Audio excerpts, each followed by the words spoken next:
아침을 여는 묵상의 자리에 올라오신 여러분을 주님 이름으로 축복합니다.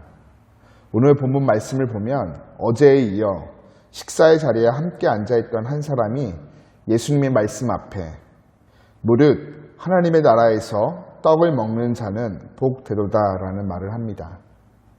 이 사람은 초대받은 자와 초대한 자에 대한 교훈을 들었고 특히 앞선 14절의 말씀을 통해 의인들이 부활할 때 얻게 되는 복에 대한 말씀도 들었습니다.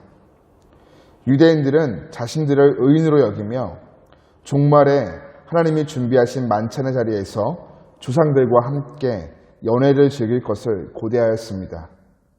바리새인들의 지도자가 초대한 식사 자리였기에 이 사람 또한 바리새인이거나 이에 상응하는 지위의 사람이었을 것입니다. 그는 14절에 묘사되는 종말의 잔치에 참석할 의인들의 자신도 포함되었다고 확신했을 것입니다. 자신뿐만 아니라 그곳에 모인 동료들도 하나님 나라에서 함께 만찬을 먹을 복된 자들이라고 생각했겠죠. 그러나 예수님은 비유를 통해 누가 하나님 나라의 만찬에 참석할 수 있는지에 대해서 말씀해 주십니다. 어떤 사람이 큰 잔치를 베풀고 많은 사람을 초대했습니다. 큰 잔치를 준비할 정도로 초대자는 부자였죠. 당연히 사회적 지위가 높았을 것이고 자신의 명성에 부합하는 수준의 손님들을 초대했을 것입니다. 큰 잔치였기에 초대자는 준비할 시간이 필요했고 손님들에게도 그날 다른 약속을 잡지 않도록 시간을 주었습니다.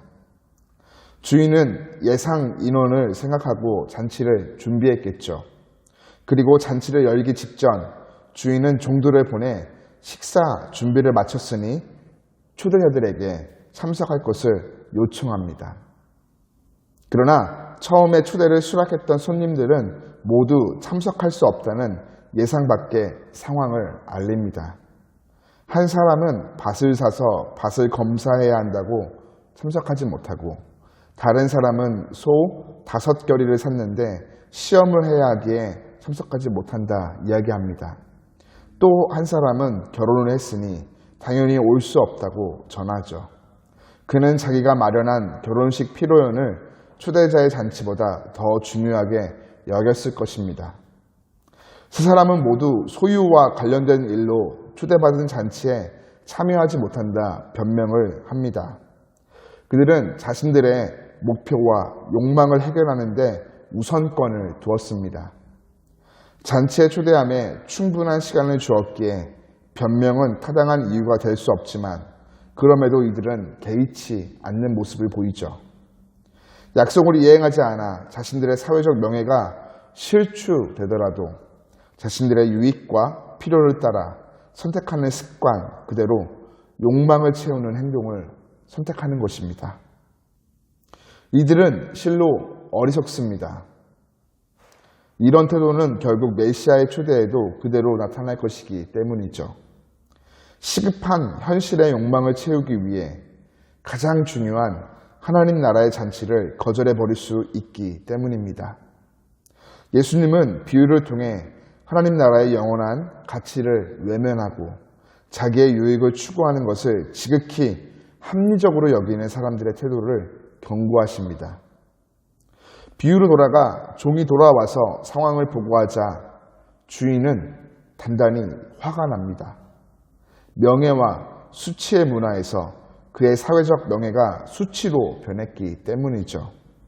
주인은 화가 났지만 잔치에 오지 않는 사람들에게 보복하지 않습니다. 그리곤 당장 시내의 거리와 골목에 나가서 가난한 자들과 몸 불편한 자들과 맹인들과 저는 자들을 데리고 오라 명령을 내립니다. 사회적 약자를 초대하라고 명하는 것이죠. 이들은 처음에 초대받은 세 부류의 사람들과 격이 맞지 않았습니다. 그런데도 주인은 이들을 잔치에 초대합니다. 이러한 주인의 행동은 앞서 13절을 통해 잔치를 베풀거든 차라리 가난한 자들과 몸 불편한 자들과 저는 자들과 맹인들을 청하라는 예수님의 교훈과 일치됩니다. 주인은 여기서 멈추지 않습니다. 종이 아직도 빈자리가 있다 보고하자 길과 산 울타리로 나아가서, 다시 말해 동네 사람들뿐만 아니라 외부인들도 초대하라고 지시합니다. 길과 울타리는 포도원이나 밭을 둘러싸는 역할을 하거나 마을의 범위를 정해주는 역할을 하였습니다. 길과 울타리를 넘어 사는 이들은 마을 공동체 안으로 들어올 수 없는 빈곤층 사람들이거나 제의적으로 부정한 사람들이었던 것이죠. 이들은 자신들이 이 잔치에 함께할 수 없다고 생각했을 것입니다.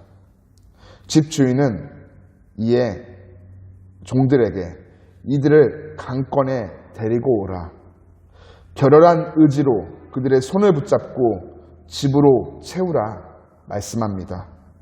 그러면서 예수님은 끝으로 그 주인의 입을 빌려 식사의 현장 가운데 있던 이들에게 단호하게, 전에 청하였던 그 사람들은 하나도 내 잔치를 맛보지 못하리라 전하십니다. 오늘 우리는 예수님의 비유를 통해 하나님 나라의 잔치 자리에 어떤 자가 함께할 수 있는지, 그리고 오늘 우리가 어떤 존재인지를 깨닫는 은혜를 얻게 됩니다. 하나님 나라는 내가 가진 지위와 혈통, 재력과 권력으로 들어가는 곳이 아닙니다. 오늘 비유에서 나오듯 사회에서 가장 소외된 자들, 가난한 자들, 몸이 불편한 자들과 맹인, 저는 자들, 다시 말해 죄로 인해 영적 장애가 있는 이들이 주인이 베푸신 갚을 수 없는 은혜로 들어가는 곳이 바로 하나님의 나라인 것입니다. 내가 믿고 의지하는 세상의 것들로 들어가는 곳이 아닌 오직 하나님만을 의지하며 붙잡을 수밖에 없는 이들이 베풀어 주시는 은혜로 들어가는 곳이 바로 하나님의 나라인 것이죠. 오늘 저와 여러분이 바로 이 은혜를 입은 자들인 줄 믿습니다. 예수님을 통해 무엇으로도 갚을 수 없는 이 은혜가 우리에게 값없이 주어졌습니다. 우리는 바리새인과 같이 영원한 가치를 외면하고 자기의 유익을 추구하는 삶, 내가 가진 어떠함으로 하나님 나라에 들어갈 것이라는 잘못된 생각을 갖고 살아가는 것이 아니라 오직 하나님의 은혜를 기억하며 그 은혜를 고백하고 감사하는 삶을 살아가야 하겠습니다. 사순절을 보내는 이때 이 놀라운 하나님의 은혜를 깊이 삶의 자리에서 묵상하며 우리에게 주신 기업인 하나님의 나라를 소망하는 우리 모두가 되기를 간절히 축복합니다.